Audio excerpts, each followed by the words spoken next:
Hello there and welcome to the Happiness Journal's YouTube channel. My name is Jadiel Kabiro.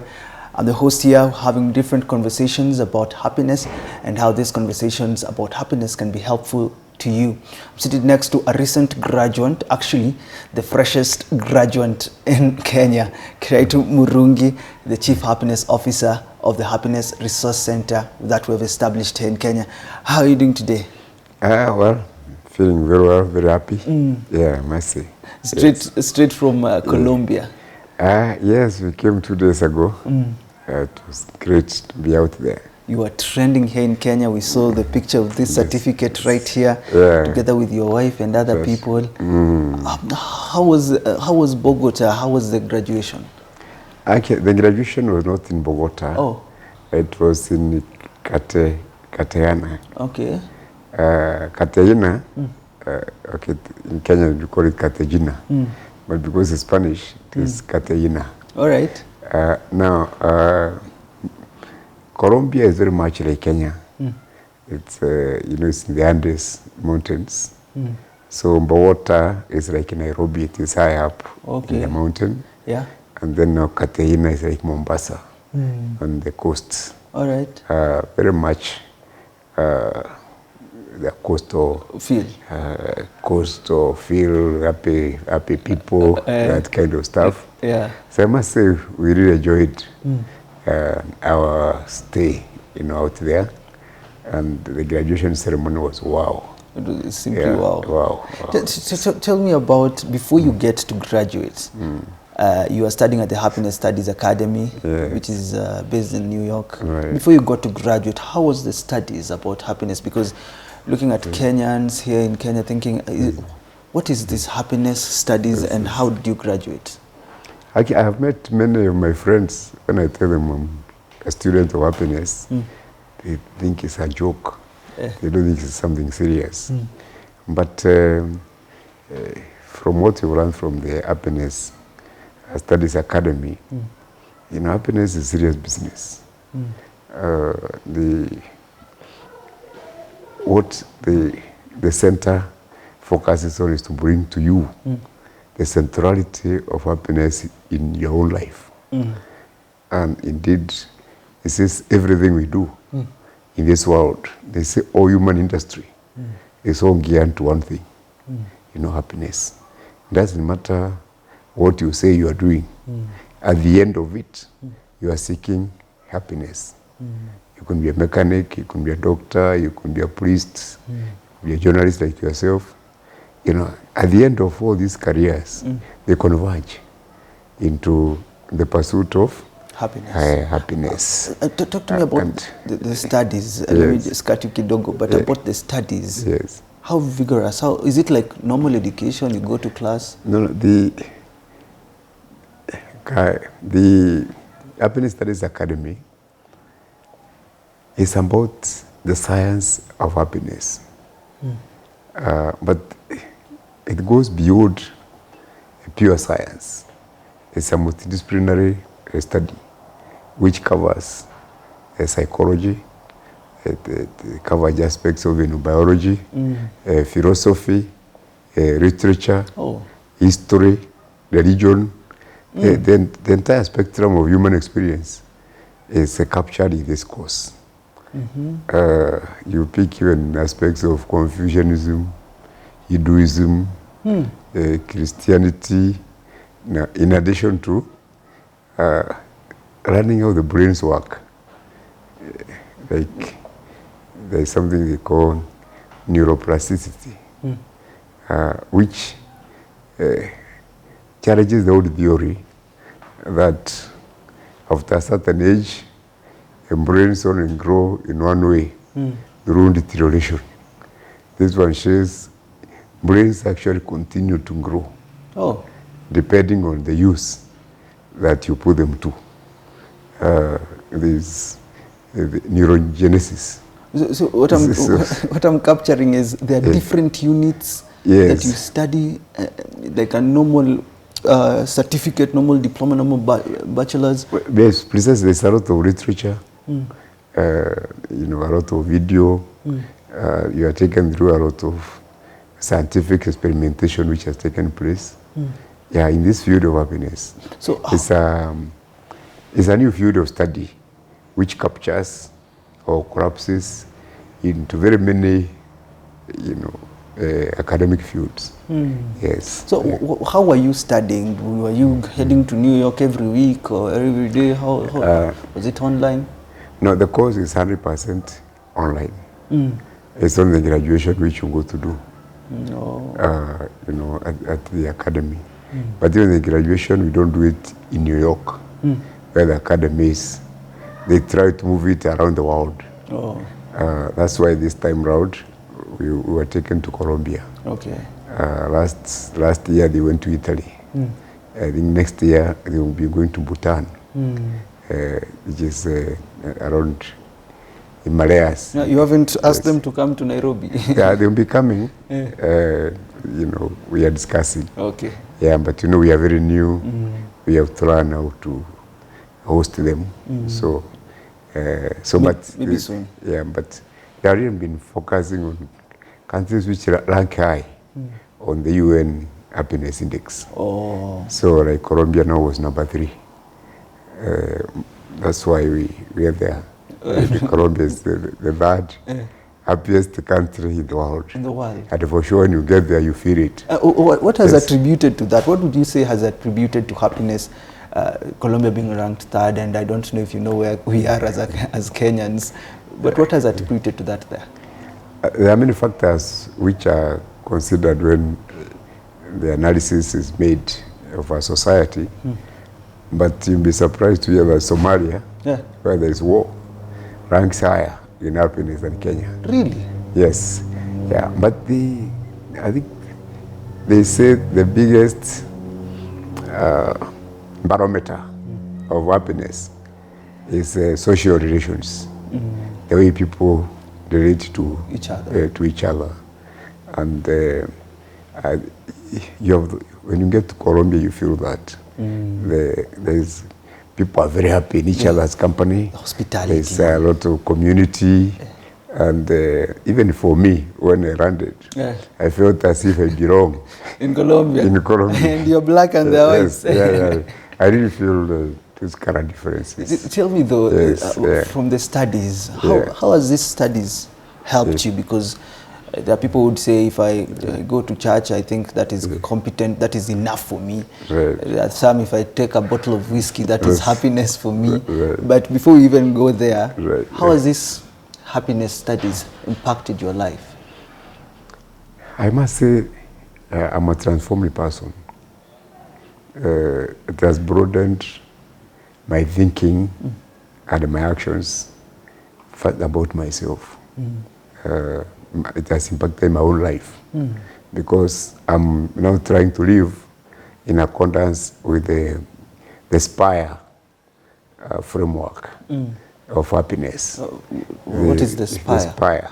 So the Spire is a framework.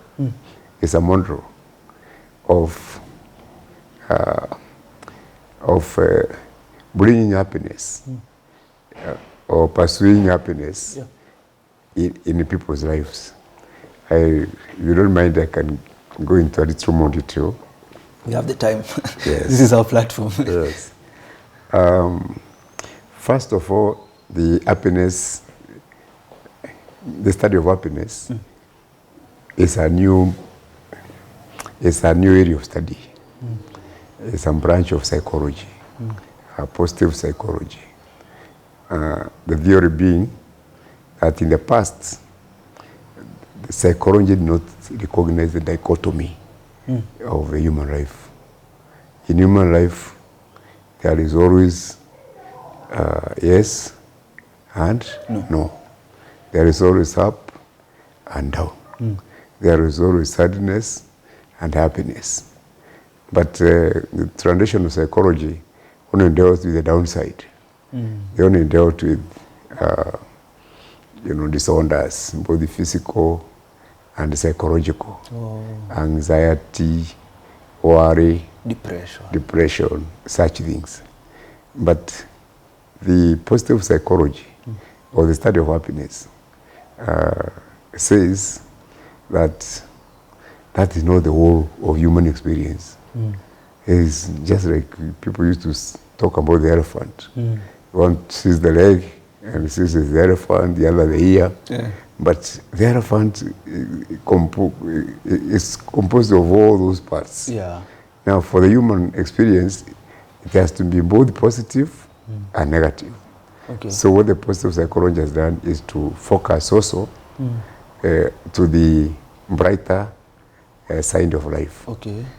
In addition to dealing with distress, anxiety, depressions, and all that, it's also looking more closely into things like what will bring more joy, what will bring more pleasure into people's lives, and emphasize on that, because they say behavior is learned.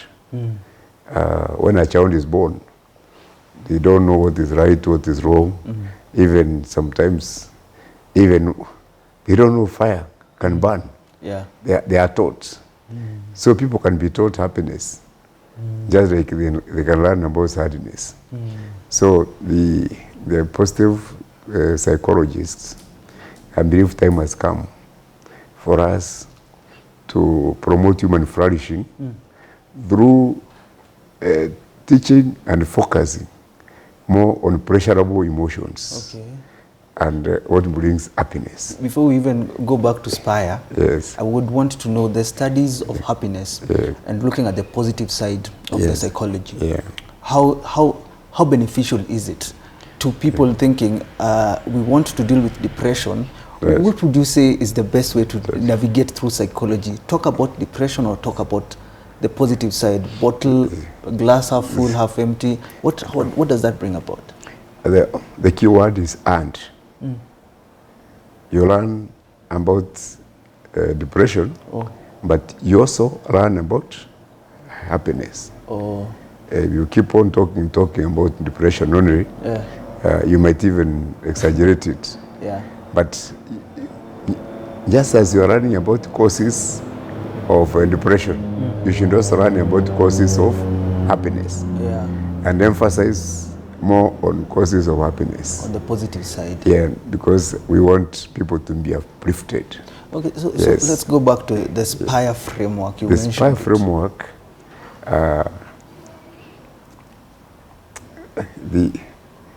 first of all, we look at the meaning of happiness.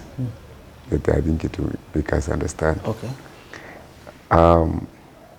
For many people, happiness are those acts of joy, a thrill, and ecstasy. And sometimes they are fleeting moments. You are happy this moment, the next moment you are sad. What I was telling you is called the new shoe effect. You buy new shoes, you feel very good, you are lifted, but after a week or two, you need another one, actually. The feelings go. Yeah. You don't even remember that you are wearing these new shoes. Yeah. It's also called a honeymoon effect. People get very excited.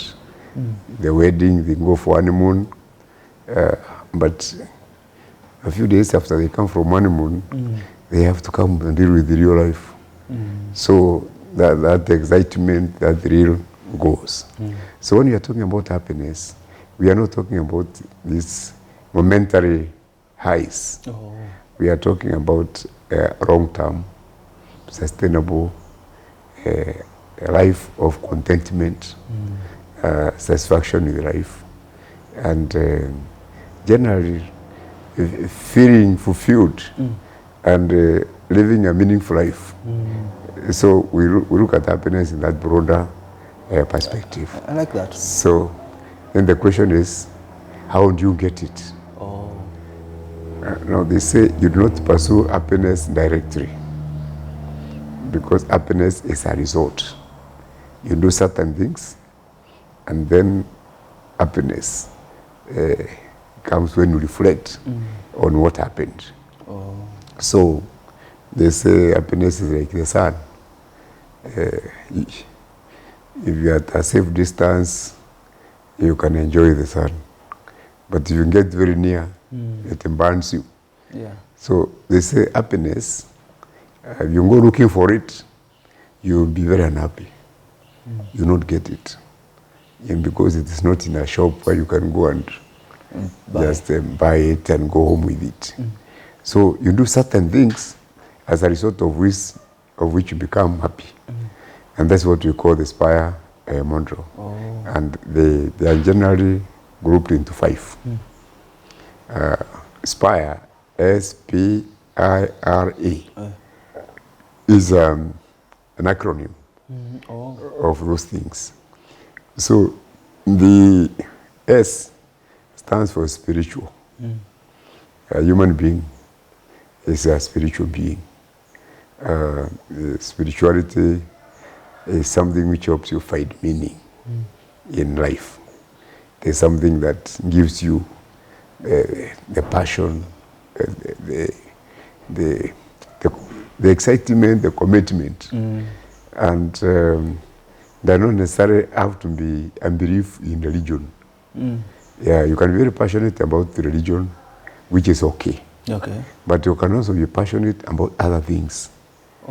So for instance, you can be passionate about the environment, like the Wangari Maathai was.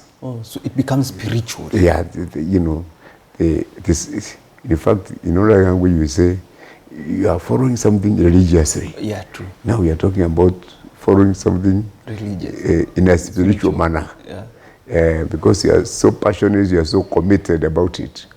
Yeah, so for you to be happy, you have to have some goal, some purpose, some meaning in your life for which you are committed, for which you are trying to do. You are religiously committed. Yes, yeah, which you are religiously committed to. Yeah, it could be anything. They say even ordinary things are transformed to become extraordinary by spirituality, by focus. So you've seen Rich and Ricky and others spending time in Turkana digging up, you know, all the bones. Fossils. Yes, you know, that's a passion. It is their religiosity, their spirituality is in that one. Yeah, so you need to find something in your life which captures you, in which you draw your energies, and which gives you a flow in your life. Yeah, so that's what we call spirituality. Basically to help you find meaning and the fulfillment. The second one is physical. And this is the foundation of happiness. Because for you to be happy, you have to exist. You have to live. If you are dead, you can't be happy. Yeah, so first you have to take care of your body. You have to eat, you have to sleep.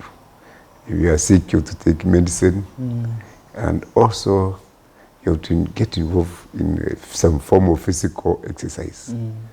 You know, go to a gym, play golf, play football. You'd hear etc. People that go to the gym say they are usually happier than when they don't go to the gym. You know? Precisely. Sometimes even when you are low, you participate in some physical exercise, you feel better, you know, afterwards. So it gives you a feeling, the physical exercise itself. But you don't have to go to a gym. The gym is a formal physical exercise. There's a lot of informal physical exercises. I've never heard that.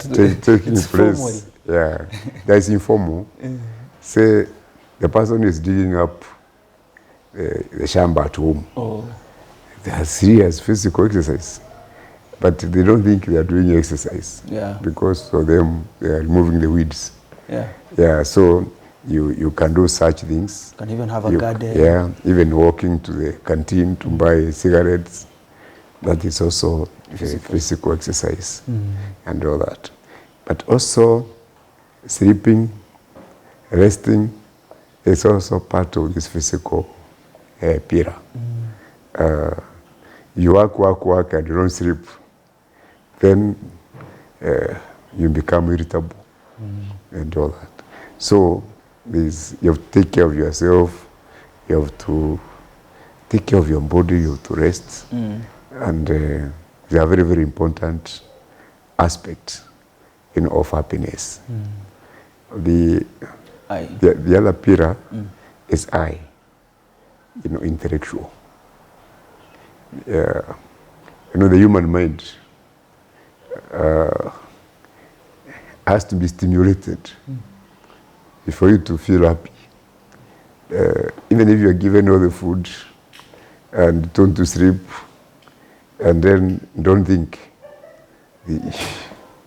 you cannot be happy. Even if you're put in a place and fed like a cow, told not to leave that place, you cannot be happy. So you need to stock curiosity. You need to be exposed to new experiences, to new ideas. So it's a joke, they say curiosity kills the cat, but it does not kill human beings. Right? So you're encouraged to try to go out, have new experiences in many ways. Read books and whatever book. What can you say about people that don't like the ideas to be challenged? They don't want to. They believe in what they believe, and that's it. What would you say about those people? That's okay. I didn't tell you that you should be open to criticism. It is you now. You don't need validation by other people. Okay. It is yourself. You don't want to be challenged. Why don't you just read what makes you happy? Ignore these other people around you. Gain your own knowledge. It is yourself. Love yourself, right? Yeah. And then if it's movies, watch movies. You don't have to read. If you don't feel like reading, watch movies. No. You don't feel like look for friends, chat. They can also give you new ideas. Travel to new places. Like now I've come from Colombia, I met new people. Got myself into new horizons. So they say, do all those things. Actually, they say education, like in our country, is limiting. Because we have been focusing on mathematics and English, on writing and numbers. But they say there's very many ways of gaining knowledge. Like now CBC has introduced crafts, music, and all that. Yeah. So even people will be considered stupid because they didn't pass in maths. They will be excellent musicians. In the creative side. Yeah, you can also walk around, experience nature. It is also a way of, gaining knowledge and experience. So in a way which, in avenue which you can use to gain more ideas, more knowledge, stimulate your mind, it is welcome. That's what you call intellectual. And you become happier. Yes, it's intellectual. And you reflect on those experiences, you feel good. There's that book you read. You want to read it again. You want to share. Yeah, I can remember when we had just done O-levels in the 70s. A new book had come out by Charles Mangwa called, I think, The Son of Woman. Every student was looking for that book. It had such impact. And after you finish it, you want to read it again. So this is now what gives you happiness. After that experience, you want to reflect. You relive it. The reflecting part. Yeah, the movie you saw. Telling stories about the movie. Yeah, precisely. Yeah. So that's the intellectual pira. Then the relation, the pira. They say relationships are the greatest predictors of happiness.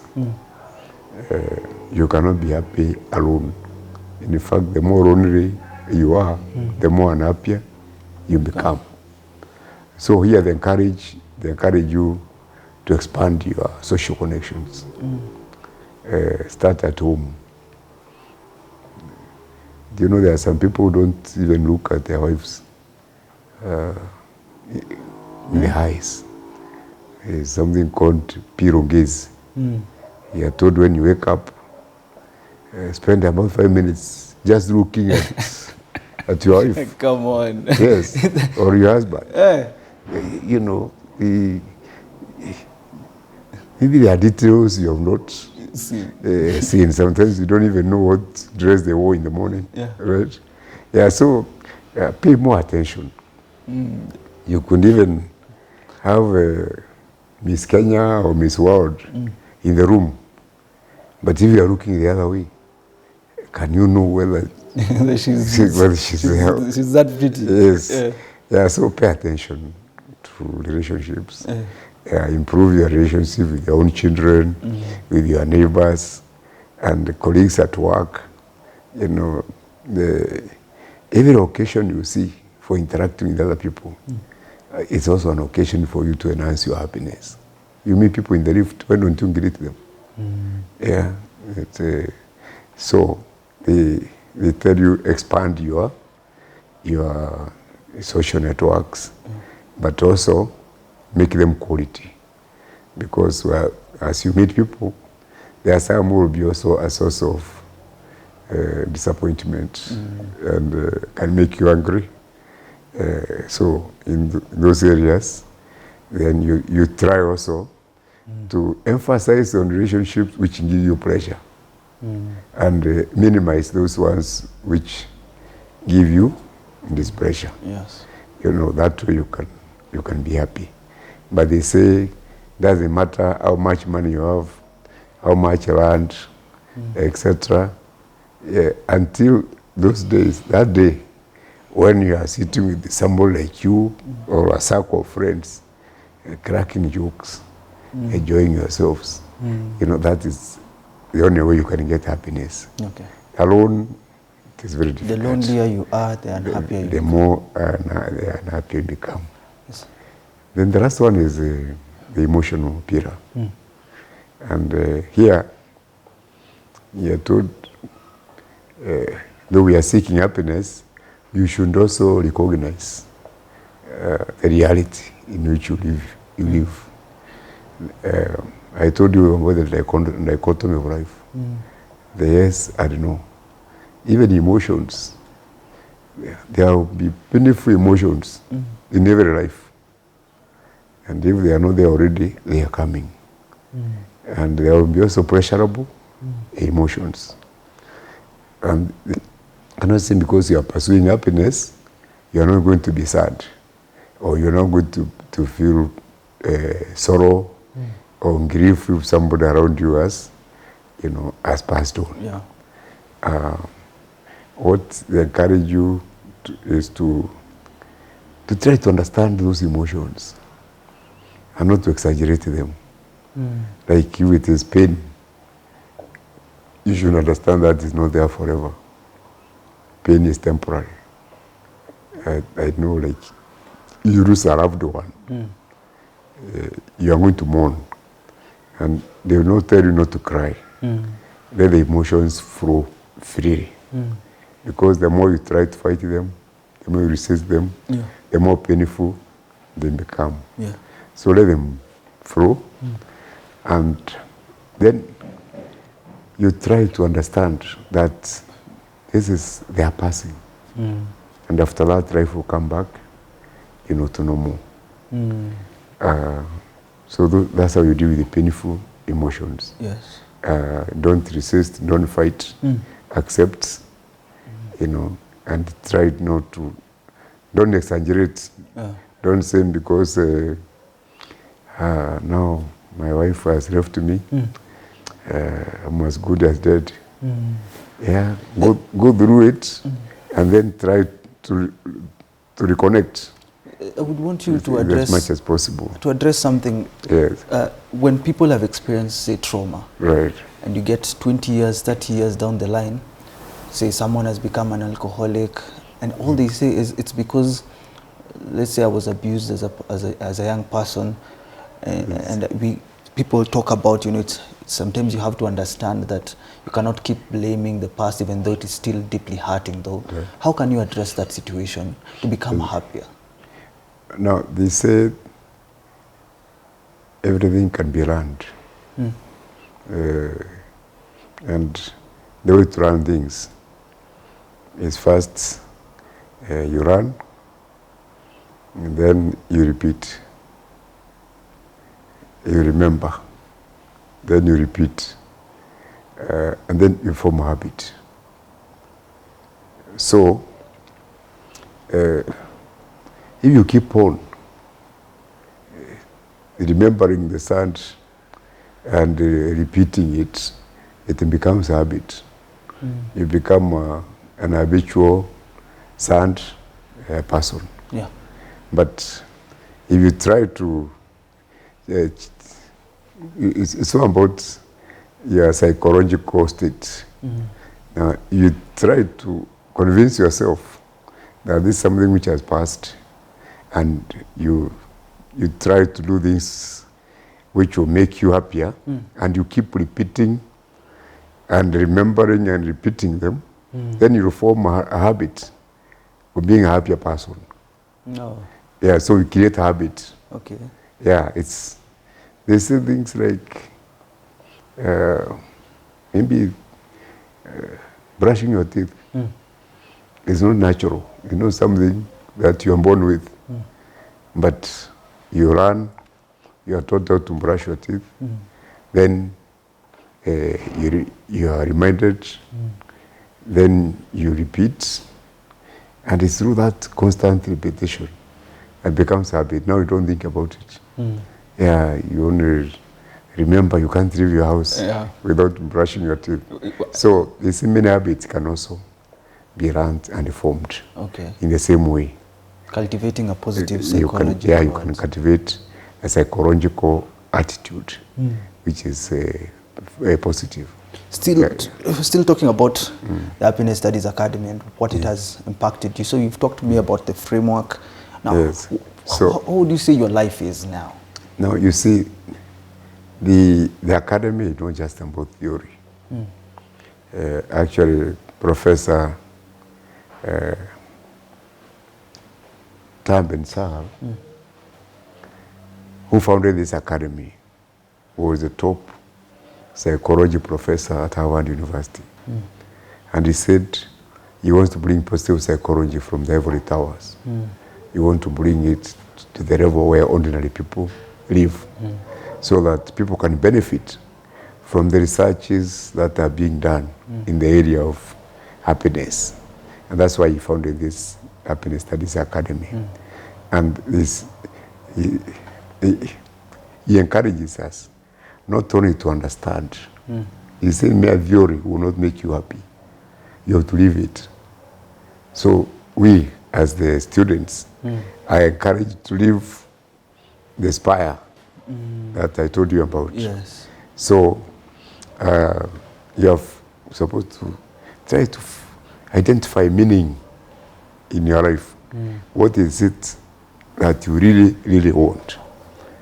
Then two, you're also encouraged to introduce among your habits some physical exercise. Like me now, I do gym twice a week. And I play golf. Okay. I try to do twice a week. And I try to inconvenience myself. So sometimes instead of taking a lift, I walk the stairs. I have many people to carry my bags. Sometimes I have to carry my bags myself. It's a form of exercise. Okay. Yeah, so we try to live it. I am doing my best to try to reconnect with some old school friends we have not met for some time. I call them. I try to visit them or encourage that we meet, have lunch. So I start seeing people in a new, light. positive light. Yes. So I can see this is what is changing. And even at the place of work, you start seeing even the messengers and the other people who are operating the lifts as human beings. Yeah. Yeah, you start a conversation with them. you know, how you are. And you make them happy, they also make you happy. You become happier. Yes, yes. So I must say it has impacted my life. And also, now when I read books, I was not a fan of movies. Now I try to. My wife likes movies, so I ask her which one is most interesting. We watch together. Yeah, so I can say I'm leading a happier life than what I had before. As a politician. Yes, and you can see how I started. Yeah. From a very low point. Yeah. Having lost the elections. And, you know, being very, very unhappy. Yeah. Now that's in the distant past. I see myself now, you know, opening to the academy. Says that you should not just be happy yourself. You should also make those around you, those who are near and dear to you, happy. And eventually the community. That is why they are talking about the happiness revolution. Spreading happiness in the entire society, in the entire world. And it starts with where you are. Okay. And that is why we started the Happiness Resource Center. Okay, maybe you can tell me, you told me something about being a certified trainer. Yes. And now we have this happiness journal. In case you haven't read it, our latest edition is out. It's called The Happiness Journal, The Road to Happiness. Money, Can It Buy Happiness? In case you haven't checked this journal, you can get it through the link on the description. It's absolutely amazing. It has been written by the Happiness Resource Center team, KIRAITU Murungi, and several articles from Irene Joroge, clinical director. She participated in writing so very good conversations about money, the dispute of controversy. You know, I told you we'll talk about it kidogo, but at the end. But maybe you told me about certified trainer. Right. What does that mean? Now, the course has two components. There's the theoretical aspects, some of which I've covered with you. But there's a second part which is called facilitating happiness. This is your taught on how to practice, and spread happiness, you know, to others. So they take you through the Spire, and you know, what can you do to make sure that the people around you also benefit from the Spire model. Okay. Yeah, so what we are doing through the center is facilitating happiness. Now, if anybody can come and say they are qualified to train in happiness. Even you, Jadiel, you can say that. Yeah. You know, but what the academy has done, it has put a threshold. There's a certain basic course which one should go through before you can become a certified happiness trainer. And this is the course I've gone through. And that is why I have this certificate. I'm now a certified trainer. You know, I'm be recognized. I can train anywhere in the world. And I can be, you know, recognized and referenced, you know, to the academy. So you are a teacher of happiness too? Yes, yeah, I'm a teacher of happiness. Yeah. And this is part of what we intend to do. You know, apart from publishing the journal, we shouldn't have programs of teaching, you know, happiness. Not only to schools, like now we have started talking to universities. Yes. But also we need to get to high schools. But more important, we need to look at happiness at work. We need to start looking at managers, the staff, because for them to be productive and make money for their organizations, they also need to be happy.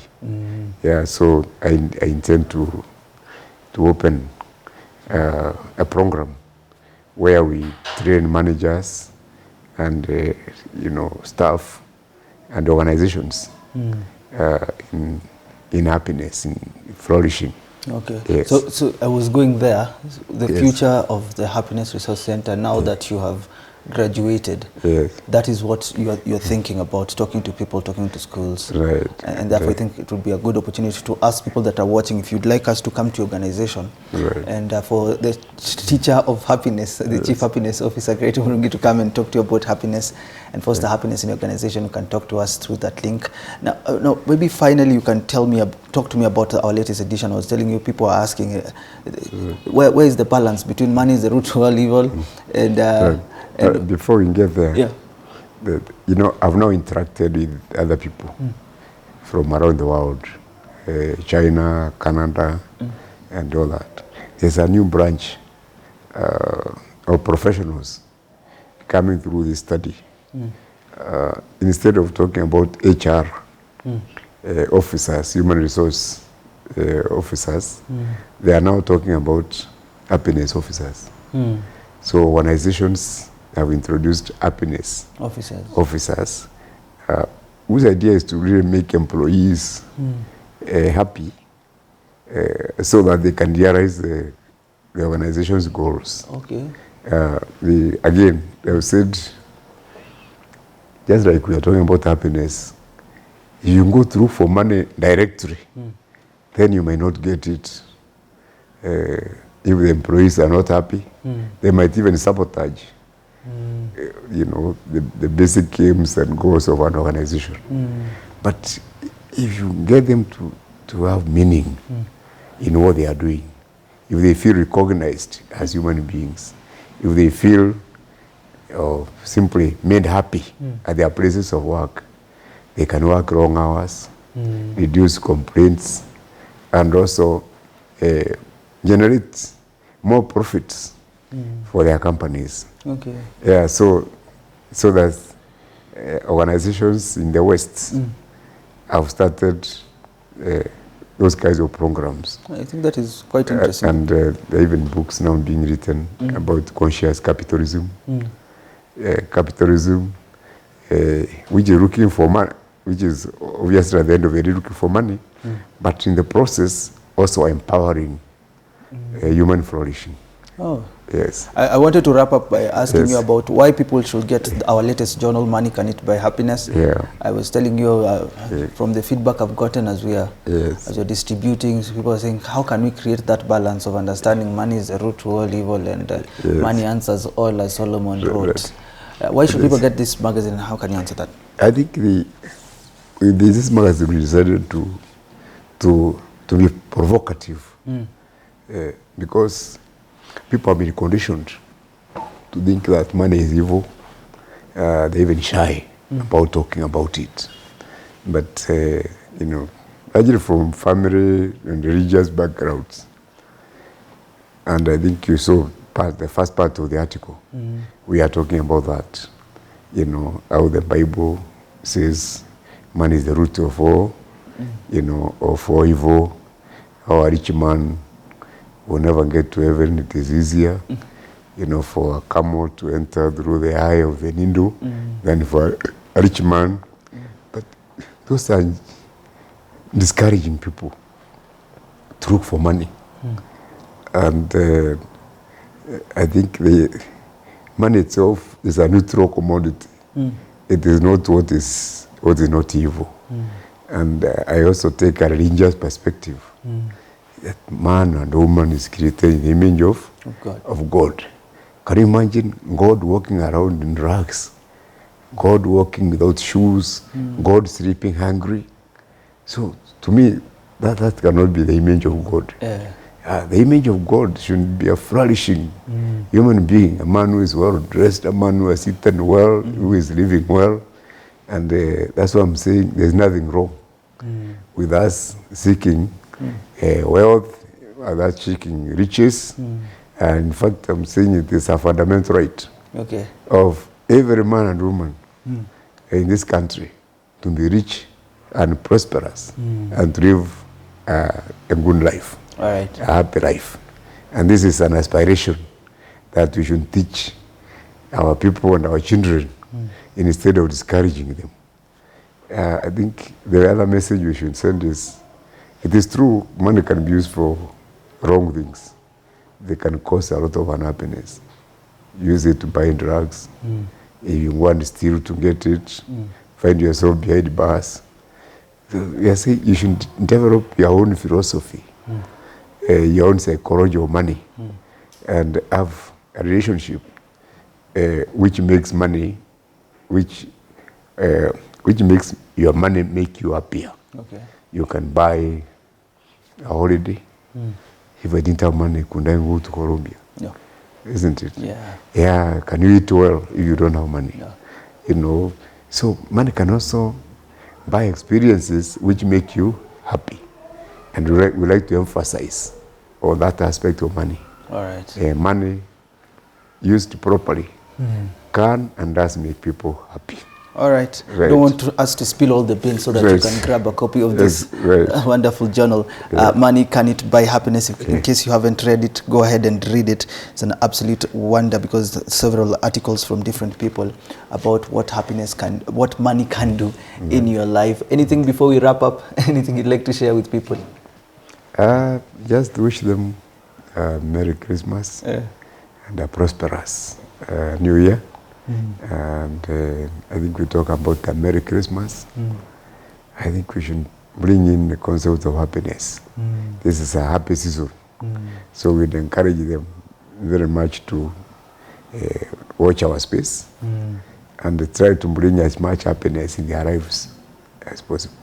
All right, thank you so much for tuning into this conversation with our new teacher of happiness, certified by the Happiness Studies Academy and the Chief Happiness Officer of the Happiness Resource Center. It's always a pleasure to talk to him. As you've heard, you cannot listen to his conversations nowadays and fail to become happier in your life. These are conversations that we hope will impact people's lives so that people can live a more meaningful and a happier life. Thank you so much for making time for us. Thank you so much for what you're doing for Kenyans. Thank you, Jadiel. Yeah. We are very, very happy about this. So, continue. Have yourself a lovely and a happier rest of your day.